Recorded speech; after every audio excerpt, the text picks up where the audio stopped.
Kanchipuram వకుడా silks. నాణ్యత మా ప్రాధాన్యత. మదీనాగూడ, మియాపూర్, హైదరాబాద్ లో త్వరలో శుభారంభం.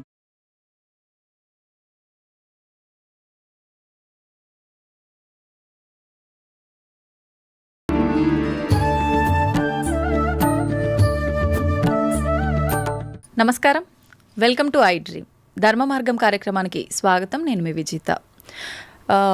సనాతన ధర్మం అనే పదం ఒకప్పటి కాలంలో ఎలా ఉన్నా ఇప్పుడు మాత్రం చాలా ఎక్కువగా వినిపిస్తోంది. అసలు ఏంటి సనాతన ధర్మం? సనాతన ధర్మం వల్ల మనం ఏం నేర్చుకోవచ్చు? అది నేర్చుకోవడం వల్ల మన లైఫ్ ఎలా ఉంటుంది? ఎటువంటి మార్పులు వస్తాయి? ఇంకొకటి భగవద్గీత అంటే ఎక్కువగా మనం వింటూ ఉంటాం, చనిపోయిన వారి దగ్గర మాత్రమే ఇది ఎక్కువగా ప్లే చేస్తుంటారు అని చెప్పి. నిజంగా భగవద్గీత అంటే ఏంటి? ఇది నిజంగా మరణించిన వారి దగ్గర వినిపించేదా? అసలు ఏంటి దాని ప్రత్యేకత? ఇలాంటి మంచి మంచి విషయాలన్నీ ఇప్పుడు ప్రభుజీతో మాట్లాడి తెలుసుకుందాం. ప్రస్తుతం మనతో పాటు ఉన్నారు. గోవర్ధనికో విలేజ్లోని ఆశ్రమంలో వారి సేవల్ని అందిస్తూ భగవంతుడి యొక్క ధ్యానంలో నిరంతరం కృషి చేస్తూ నిరంతరం భగవంతుడి ధ్యానంలో ఉంటూ ఎన్నో ప్రాంతాలలో వారి మాటల ద్వారా, వారి ప్రవచనాల ద్వారా అందరికీ అవగాహన కల్పిస్తూ మన సనాతన ధర్మం యొక్క గొప్పతనాన్ని, విలువలని మనందరికీ తెలియజేస్తూ ఉంటారు. వారే ప్రణవానంద ప్రభుజీ గారు. ఇప్పుడు ప్రభుజీతో మాట్లాడి మరిన్ని విషయాలు తెలుసుకుందాం. మంచి మంచి విషయాలు అడిగి తెలుసుకొని మీ అందరికీ తెలియజేస్తాను. హరే కృష్ణ ప్రభుజీ. నమస్కారం అండి. హరే కృష్ణ ప్రభుజీ. ఈ మధ్య కాలంలో, ఒకప్పటి కాలంలో కన్నా ప్రస్తుతం సనాతన ధర్మం అనే మాట ఎక్కువగా వినిపిస్తోంది. నిజంగా ఈ సనాతన ధర్మ పరిరక్షణ బాధ్యత ఎవరిది ప్రభుజీ? మీది, నాది, అందరిది. ఎవరైతే హిందువులు సనాతన ధర్మానికి చెందినవారు అని అనుకుంటున్నామో, ఎందుకంటే ధర్మో రక్షతి రక్షిత అని అన్నారు. మనం ధర్మాన్ని రక్షిస్తే ఆ ధర్మం మనకి రక్షిస్తుంది అని. ఇప్పుడు మీకు ఒక విషయం చెప్తాను. ప్రతి ఒక్కరి బాధ్యత, చాలామంది ఏమనుకుంటున్నారంటే అండి, సనాతన ధర్మాన్ని రక్షించే వాళ్ళ బాధ్యత, గురువుల బాధ్యత, ఏదో గుళ్ళో ఉండే పండితుల బాధ్యత, లేదా కొంతమంది ధర్మ ధ్వజం పట్టుకున్న వారి బాధ్యత, మనదేం కాదు అని అనుకొస్తున్నారనమాట. కానీ అది కాదండి. ఎవరైతే ధర్మాన్ని అనుసరిస్తున్నారో వాళ్ళందరి బాధ్యత ధర్మాన్ని కాపాడుకోవటం. ధర్మాన్ని ఎలా కాపాడుకుంటామండి? మేము ఏం చేయాలి ధర్మాన్ని కాపాడుకోవటం అని అంటే చాలా సింపుల్ విషయం అండి. ధర్మాన్ని ఆచరించటమే ధర్మాన్ని కాపాడుకోవటం అనేది. మనం కానీ ధర్మాన్ని చక్కగా పెద్దల నుంచి తెలుసుకొని, గురువుల దగ్గర నుంచి తెలుసుకొని ఆచరించామనుకోండి, ధర్మం కాపాడబడుతుంది. ఇంకొక విషయం, అన్నిటికంటే ముఖ్యమైన విషయం, ఈ ధర్మాన్ని ఈ ప్రస్తుత సమాజంలో కాపాడాలి అని అంటే, ఒకటి ఆచరించటం, రెండు భావితరాలు పిల్లలకి చెప్పటం ఏంటి ధర్మం ఏంటి అని. ఒక ఆయనని మేము అడిగాం, అయ్యా దసరా పండుగ ఏం చేస్తారు అని అంటే, ఏముందండి పులిహోర తింటాము, దసరా స్పెషల్ సినిమా చూస్తాము అంతే. ఇంకా పండగ ఏంటి, అసలు పండగ ఎందుకు జరుపుకుంటారు, ఏం చేయాలి ఆ రోజు ఏం తెలియదండి. కరెక్ట్. కాబట్టి మనం ఎప్పుడైతే అవి తెలుసుకుంటామో, తెలుసుకొని పిల్లలకి చెప్తామో. మనకి భాగవతంలో ఒకసారి కృష్ణ బలరాములు నంద మహారాజ్ దగ్గరికి వెళ్ళి, నాన్న ఈ ఇంద్ర పూజ చేస్తున్నారు, ఎందుకు చేస్తున్నారు, శాస్త్రంలో ఎక్కడ రాస్తుంది, ఎలా చెయ్యాలి అని అంటే పూర్తి డీటెయిల్స్ చెప్తారు నంద మహారాజ్. చిన్న పిల్లాడు కృష్ణుడు, అప్పుడు అన్నీ నేర్పిస్తారనమాట. అప్పుడు కృష్ణుడు అంటాడు, మనం ఇంద్ర పూజ చేయొద్దు, మనం ఏ దేవత ఆరాధన చేయకూడదు, మనం గోవర్ధనుడి యొక్క పూజ చేయాలి, మనము సాక్షాత్తుగా గోవర్ధనుడు భగవత్ స్వరూపం, ఆయననే ఆశ్రయించాలి అని చెప్తే అందరూ కూడా కృష్ణుడు మాట విని గోవర్ధన పూజ చేస్తారనమాట. కాబట్టి ధర్మాన్ని కాపాడాలి, సనాతన ధర్మము, హైందవ సనాతన ధర్మాన్ని రక్షించాలి అని అంటే మనం ప్రాక్టీస్ చేయటం ఒకటైతే, పిల్లలకి నేర్పించటం మరొకటి. ఓకే. ఈ రెండూ కూడా చాలా చాలా ముఖ్యం మనకి ఈ సమాజంలో సనాతన ధర్మ పరిరక్షణ చేయటము. అయితే ప్రభుజీ, మనం ఇవి ఆచరించాలి అని అంటే తెలుసుకోవాలి, తెలుసుకున్నవి ఆచరణలో పెట్టాలి అని అంటే మనం నిత్యం, అంటే పొద్దున్న లేచిన దగ్గర నుంచి భగవంతుని స్మరణలో ఉండాలా? అసలు ఎవరిని స్మరించుకోవాలి, ఏ రకంగా స్టార్ట్ చేయాలి డే అని? చూడండి, ఒక రోజు మనకు వచ్చింది అంటే అది భగవంతుడి యొక్క కృప వల్లే కదండి. అవును. ఈరోజు మనకి ఈ జన్మ వచ్చింది అని అంటే స్వామిని స్మరించాలి. హరి హరి హరి హరి అని అంటాం మనం, హరి అష్టకము అని అంటాం అనమాట. హరినామస్మరణతో ప్రారంభం చేయాలి రోజు అని చెప్తారు. భగవంతుడికి, మన ఆచార్యులకి, గురువులకి అందరికీ ఒకసారి నమస్కారం చేసుకోవాలి. పృథ్వీని నమస్కరించాలి, ఎందుకంటే ఆవిడ మన జనని. కానీ ఆవిడ మనల్ని భరిస్తుంది కదండి. మనం ప్రతిరోజు అడుగు పెడుతూ ఉంటాం పృథ్వీ పైన, వివిధ రకములైన కృత్యములు చేస్తూ ఉంటాం అనమాట. కాబట్టి ఫస్ట్ లేవంగానే, ఎంతమందికి అలవాటు ఉందో లేదో తెలియదు కానీ, ఫస్ట్ లేవంగానే భూమాతను స్మృశించాలి. శ్లోకములు ఉన్నాయండి, శ్లోకములు నేర్చుకోగలిగితే నేర్చుకోండి, కానీ ఆ భావన, అమ్మా నీ పైన అడుగు పెడుతున్నాను కదా, మమ్మల్ని క్షమించు, మమ్మల్ని రక్షించు అనే ఒక భావనతో మనము నేలని స్పృశించి నమస్కరించుకోగలిగితే అది చాలా అద్భుతమైన విషయం అన్నమాట. దాని తర్వాత మనం భగవంతుని స్మరించి పృథ్వీని స్పృశించి నమస్కరించుకొని మన గురువులకి ఆచార్యులకి నమస్కారం చేసుకొని, మీకు ఒక విషయం చెప్తాను, అన్నిటికంటే ముందు 2 అక్షరాలతో ప్రారంభమయ్యేది రోజు పూర్వకాలంలో, హరి అని. ఇప్పుడు కూడా 2 అక్షరాలతో ప్రారంభం అవుతుంది, కాఫీ అని. కరెక్ట్. కాఫీ అనకుండా పక్కన పెట్టి హరి అనటంలో నిద్ర లేవాలి. ఓకే. నిద్ర లేసిన వెంటనే స్నానం ఆచరించాలి. మీకు ఒక విషయం తెలుసునండి, స్నానం అనేది సనాతన ధర్మంలో చాలా ముఖ్యమైన విషయం. మనము చాలామందికి అర్థం కాదండి, స్నానం లేకుండానే రోజును ప్రారంభం చేసేయటము, వంటింట్లోకి వెళ్ళిపోవటము, తర్వాత టిఫిన్ చేసేయటము, ఇలాంటివన్నీ చేస్తూ ఉంటారు. చాలా పెద్ద తప్పది. మనం ప్రొద్దున లేవంగానే భగవంతుని స్మరించుకొని ముందు చేయవలసింది స్నానము. స్నానంలో కూడా గంగే చ యమునే చైవ గోదావరి సరస్వతి నర్మదే సింధు కావేరి జలేస్మిన్ సన్నిధిం కురు, అన్ని నదులను కూడా గంగా జలమును యమునా జలమును మనం స్మరించుకొని స్నానం ఆచరించాలి. మీకు ఇంకొక విషయం చెప్తాను, చాలామందికి తెలియని విషయం. మన ధర్మం మనకి చెప్తుంది, స్నానం ఆచరించేటప్పుడు వస్త్రం లేకుండా స్నానం ఆచరించకూడదు. మనము ఒక బట్ట కట్టుకొని స్నానం చేయాలి. అది ఆ నీటికి, ఆ దేవతకి మనం ఇచ్చే గౌరవం అన్నమాట. ఓకే. కాబట్టి స్నానం ఆచరించేటప్పుడు అపవిత్ర పవిత్రోవ సర్వావస్థాన్ గతోపివ యత్స్మరేత్ పుండరీకాక్షం సబాహ్యాభ్యంతర శుచి పుండరీకాక్ష పుండరీకాక్ష పుండరీకాక్షాయ నమః. శ్రీ విష్ణు శ్రీ విష్ణు శ్రీ విష్ణు భగవన్నామ. ప్రొద్దున లేచినప్పటి నుంచి భగవన్న, స్నానం ఆచరించేటప్పుడు భగవన్నాం, భగవంతుడి ముందుకెళ్ళి భగవన్నాం, రోజంతా భగవన్నాం. ఎంత మనము భగవంతుడి యొక్క నామంతో మనము కనెక్షన్లో ఉన్నామనుకోండి, అంత మనకి స్పిరిచువల్ ఎనర్జీతో మనం రీఛార్జ్ అయిపోతాం అనమాట. మనకు ఆ స్ట్రెంగ్త్ వస్తుంది. మన రోజులో ఉండే ఆ ఒడిదుడుకులు అన్నీ ఉంటాయి కదండి, వాటన్నిటిని ఎదుర్కొనే ఒక శక్తి మనకి భగవన్నామస్మరణతో వస్తుందన్నమాట. కాబట్టి ప్రొద్దున లేచాక హరినామస్మరణ, దాని తర్వాత చక్కగా మనం చేయవలసినది స్నానము, దాని తర్వాత భగవద్ ఆరాధన. ఇవి చేసేసుకున్నాం అనుకోండి, మనం ప్రొద్దున లేవంగానే ఫోన్కి ఛార్జింగ్ పెట్టేస్తాం కదా, అలా మన శరీరం ఛార్జ్ అయిపోతుంది ఇవి చేసేసుకున్న. దాని తర్వాత రోజులో ఉండే మన కార్యక్రమాలన్నీ కూడా మనం చేసుకుంటూ ఉండొచ్చు అన్నమాట. ఓకే. అయితే ప్రభుజీ, మనం ఆచరించే స్నానం ఎంతో ఇంపార్టెంట్ అని చెప్పి మీరు చెప్పారు. అది ఆచరించడం ఒక ఎత్తు అయితే సమయం కూడా ఇంపార్టెంట్ అని చెప్పి అంటుంటారు కదా ప్రభుజీ, ఏ టైంలో స్నానం ఆచరించాలి అని చెప్పి, అది ఎలా చూసుకోవాలి? మనము మన శాస్త్రాలు చెప్తున్నాయి, బ్రహ్మ ముహూర్తంలో నిద్ర లేవాలి అని. అంటే సూర్యుడు వచ్చే ముందు. ఓకే. ఇప్పుడు మీకు ఒక విషయం చెప్తాను, మీ ఇంటికి ఒక గెస్ట్ వస్తున్నారు అనుకోండి, సరే ఈరోజు మీకు పండగ రోజు మీరు ఏం చేస్తారు, అరే ఈరోజు పండగ త్వరగా లేవాలి, త్వరగా లేసుకొని కార్యక్రమాలన్నీ చేసుకొని నైవేద్యాలన్నీ తయారు చేసుకొని మనం త్వరగా ఈ పండుగను ముగించుకోవాలి, అమ్మవారి పూజ చేసుకోవాలని మీరు అనుకుంటారు, అవునా కాదా చెప్పండి. లేదా ఒక గెస్ట్ వస్తున్నారు అనుకోండి, సపోజ్ మీ గురువు గారు రేపు మీ ఇంటికి వస్తున్నారు అన్నారు అనుకోండి, మీ గురువు గారు ఇంటికి వచ్చాక బయట నాక్ చేశాక మీరు లేచి స్నానం చేసి రెడీ అవుతారా, లేదా ఆయన వచ్చే ముందే అన్ని సదుపాయాలన్నీ కూడా సక్రమంగా చేసుకొని పెట్టుకుంటారా చెప్పండి? వచ్చే ముందే చేస్తాం, అంతే కదండి. ఎవరైనా గెస్ట్ వచ్చినా, మన ఇంటి గురువులు వచ్చినా ఎవరో ఒకళ్ళు అలా చేసుకుంటాం కదా. సూర్య భగవానుడు ప్రత్యక్షంగా మనకి భగవంతుడి యొక్క స్వరూపం మనకి దర్శనమిస్తున్నారు. ఆయన ప్రతిరోజు ఉదయించే ముందే మనం నిద్ర లేవాలి, దాన్నే బ్రహ్మ ముహూర్తము అని అంటారు. సూర్యోదయం కంటే ముందు మనం నిద్ర లేచి మన యొక్క స్నానాది కార్యములన్నీ పూర్తి చేసుకొని మనం రెడీగా ఉండాలి సూర్యుడిని స్వాగతించడానికి. మన యొక్క భగవన్నామ స్మరణ చేసుకుంటూ మనం రెడీ అయిపోతాం అనమాట. అందుకే సంధ్యావందనాది కార్యక్రమములు మనం ప్రొద్దున పూట, మధ్యాహ్నం పూట, సాయంకాలం పూట 3 పూటలు చేస్తామన్నమాట. ఆయన ఎవరికి చేస్తున్నాము అని అంటే సూర్యమండలంలో మధ్యలో ఉన్న భగవంతుడికి మనం చేస్తున్నాము. కానీ ఆయన మనకి భగవంతుడిని దర్శింపజేసే ఒక ప్రత్యక్షమైన క్యారియర్. ఓకే. కాబట్టి మనం ఆయన వచ్చే ముందే మనం నిద్ర లేవాలి, ఆయన రాకముందే మన యొక్క నిత్య కృత్యములన్నీ కూడా పూర్తి చేసుకొని మనము ఆధ్యాత్మిక కార్యక్రమంలో నిమగ్నమై ఉండాలి. ఓకే. మీరు చూడండి, ప్రొద్దున పూట లేవటం అనేది అటు మన ఆరోగ్యరీత్యా, అలానే సామాజిక పరంగా, అలానే మన ఆధ్యాత్మికంగా, శారీరకంగా, అన్ని మానసికంగా అన్ని విషయములలో మనకి మంచి చేస్తుంది. అందుకే early to bed and early to rice keeps a man healthy, wealthy and wise అని అన్నారు. కాబట్టి ప్రొద్దున పూట బ్రహ్మముహూర్తంలో నిద్ర లేచి స్నానం ఆచరించవలే.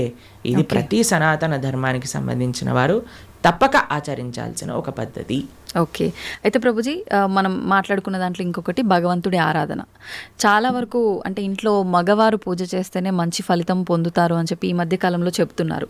కానీ ఎక్కువగా ఆడవాళ్ళే పూజ చేస్తుంటారు. అసలు నిజంగా ఆడవాళ్ళే పూజ చేయాలా, మగవారు చేయొచ్చా? అసలు మగవారు చేయాల్సిన కార్యక్రమాలు ఏంటి ఆధ్యాత్మిక పరంగా? ఎవరిని ఎవరెవరు ఉద్ధరింపబడాలి అని అనుకుంటారో, ఎవరెవరికి భగవంతు అనుగ్రహం కావాలనుకుంటున్నారో వాళ్ళు చేయాలండి. మీకు ఒక విషయం చెప్తాను. ఒక మగవాడు పూజ చేసిన, ఆరాధన చేసిన, పుణ్యం చేసిన, పునస్కారం చేసిన దాంట్లో ఉండే 50% ఆడవారికి వెళ్తుంది. ఓకే. ఎంత? 50%. 50%. ఏదైనా పాపం చేశాడు అనుకోండి, దాంట్లో 1% కూడా ఆడవారికి రాదు. అదెలా ప్రభుజీ? మరి పుణ్యం అయితే పుణ్యం 50% వెళ్తుంది, పాపంలో వెళ్ళదు. ఓకే. స్త్రీ చేసిందనుకోండి పుణ్యం, 1% హస్బెండ్కి రాదు, 100% ఆవిడ దగ్గరే ఉంటుంది. స్త్రీ ఏదైనా పాపం చేసిందనుకోండి, దాంట్లో 50% హస్బెండ్కి వెళ్తుంది. ఇది ఒక బంపర్ ఆఫర్ అనమాట, మన శాస్త్రాలు ఇచ్చింది. బాగుందా మీకు? బాగా అనిపిస్తున్నట్టుంది మీకు. శిల్ ప్రభుపాదుల వారు ఒక దగ్గర ప్రస్తావన చేస్తారు, everybody has to fly their own plane అంటారు. మనకి అంబరీష మహారాజు గారి వృత్తాంతంలో వస్తుంది.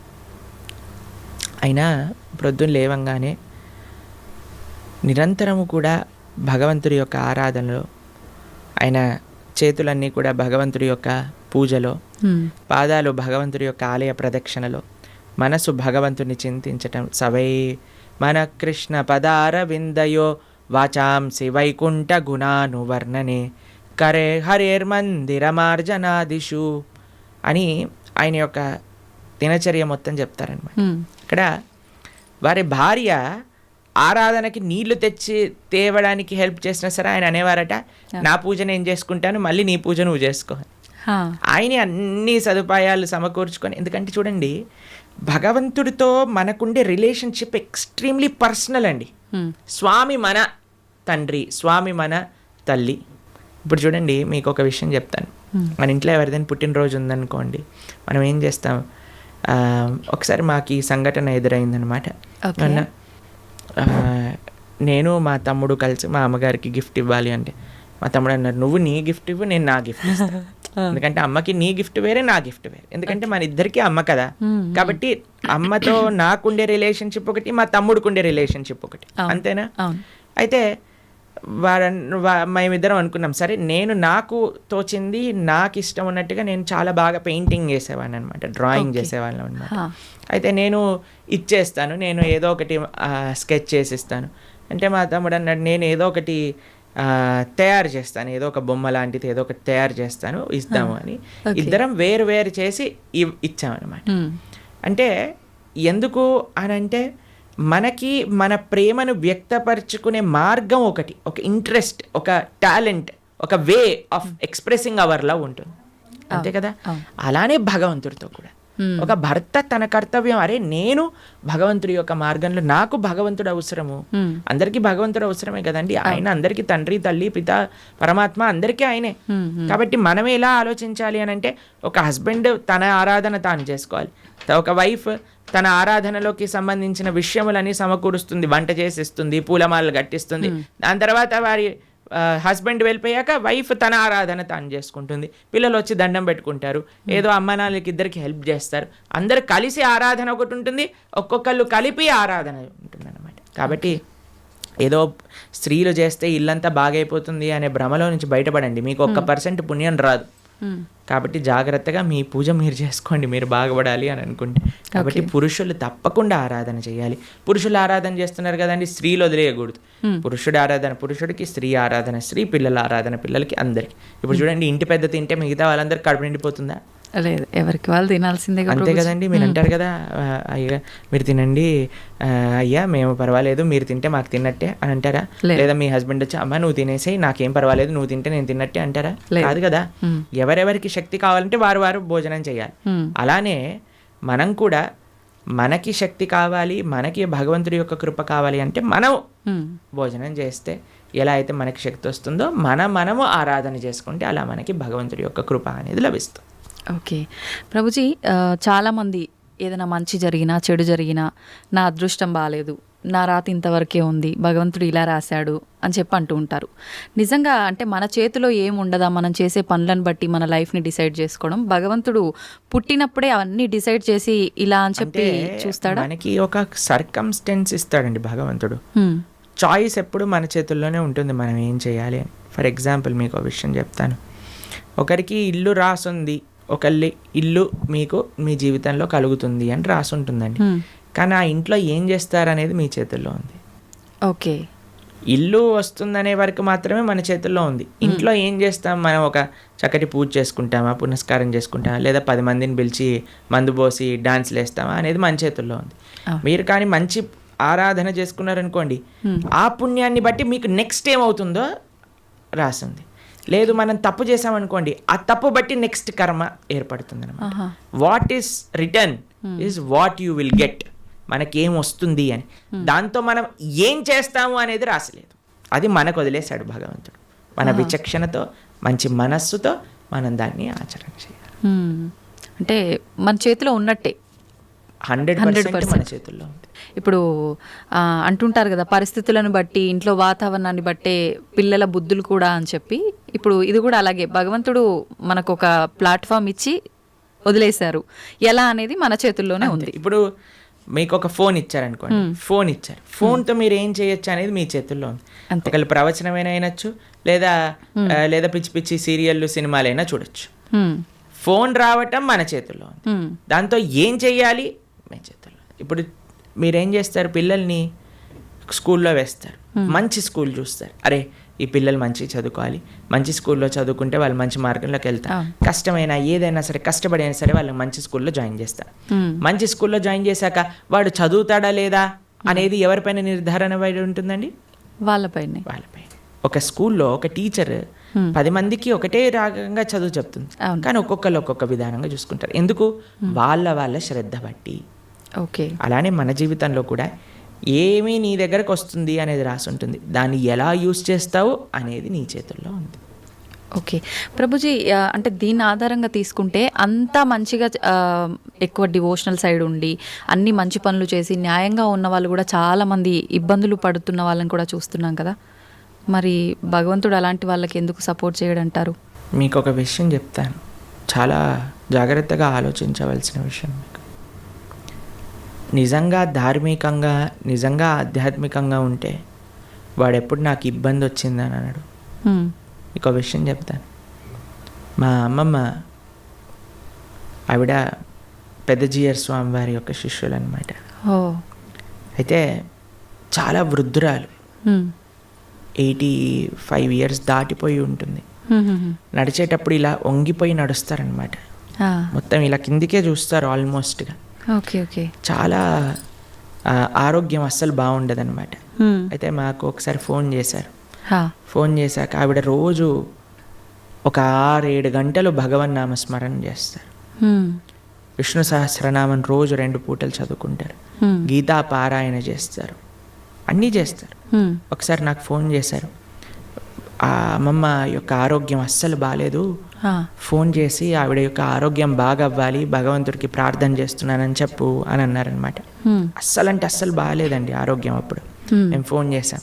ఫోన్ చేసి మీకోసం ప్రార్థన చేస్తామండి, మీ ఆరోగ్యం బాగా అవ్వాలి అని అంటే ఆవిడ అన్నారు, ఆరోగ్యం కోసం ప్రార్థన చేయాల్సిన అవసరం లేదు, ఈ ఆరోగ్యంలో తక్కువ ఎక్కువ అవుతూనే ఉంటుంది.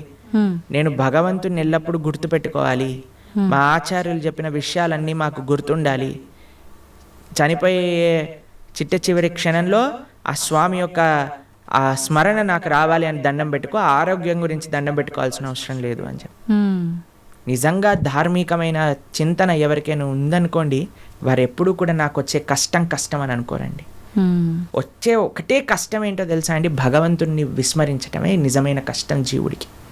అది లేనప్పుడు ఏ కష్టంలోనైనా సరే భగవంతుడు కుంతిమారని ఏమంటుందో తెలుసా అండి? అయ్యా నాకు ఇంకా కష్టాలు ఇవ్వు కృష్ణ అంటుంది. ఎందుకో తెలుసా? కష్టాలు ఇచ్చినప్పుడు నిన్ను గుర్తొస్తున్నారు, మాకు సుఖాలు వచ్చాయనుకో నిన్ను మర్చిపోతాం. కాబట్టి ధార్మిక చింతన ఉన్న ఏ వ్యక్తి కూడా కష్టం వచ్చింది అని అనుకోడు, ప్రతి ఒక్కటి భగవత్ ప్రసాదంగా స్వీకరిస్తారు. ఓకే, అది ముఖ్యమైనది. నాకు ఎంతోమంది మీకు విషయం చెప్తాను. శ్రీల కదంబకానన స్వామి అని మా ఇస్కాన్లో ఒక స్వామీజీ ఉంటారనమాట. ఆయనకి 4th స్టేజ్ క్యాన్సర్. ఈరోజు టెస్ట్కి వెళ్ళారు, తెలిసిపోయింది, రేపు అడ్మిట్ అవ్వాలి డాక్టర్ అని చెప్పారు. మీరు ట్రీట్మెంట్లో ఉన్నారనుకోండి, 1 year మీరు హాస్పిటల్లో ఉండండి, మేము మీకు ట్రీట్మెంట్ చేస్తాం, ఒక 2-3 సంవత్సరాలు బ్రతుకుతారు మీరు అన్నారు. ఆయన అన్నారు, భగవంతుడు ఇచ్చిన జన్మ నాకు, దీన్ని భగవంతుడి యొక్క సేవలో వినియోగించుకోవాలి. 2-3 సంవత్సరాలు ఎక్స్ట్రా బ్రతకడం వల్ల ఏం చేసేది లేదు, కాబట్టి నేను బృందావనానికి వెళ్ళిపోతాను అని అన్నీ వదిలేసి బృందావనానికి వచ్చేసారు.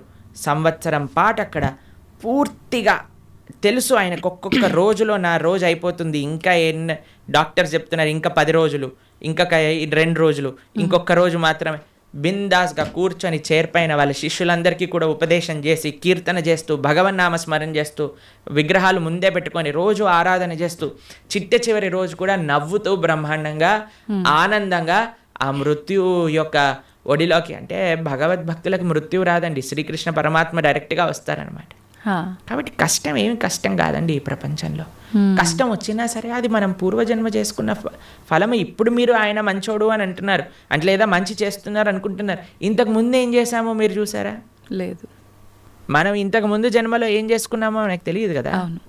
కాబట్టి కష్టం వస్తుంది అని అంటే అకారణంగా కష్టం ఎందుకు ఇస్తాడండి? భగవంతుడికి ఏం పని లేదా?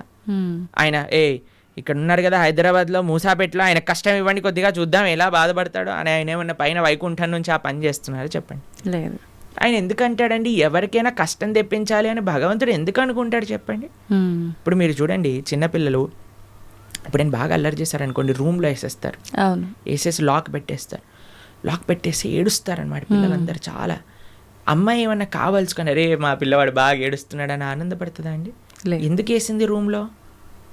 తెలుసుకోవాలని, అల్లరి మానేయాలి, మంచిగా ఉండాలి బుద్ధిగా కదండి. అమ్మ ఒక కొట్టినా, ఒక మాట అన్నదా, తిట్టినా, రూమ్లో వేసినా, దేనికైనా సరే ఒక పనిష్మెంట్ ఎందుకు వస్తుంది?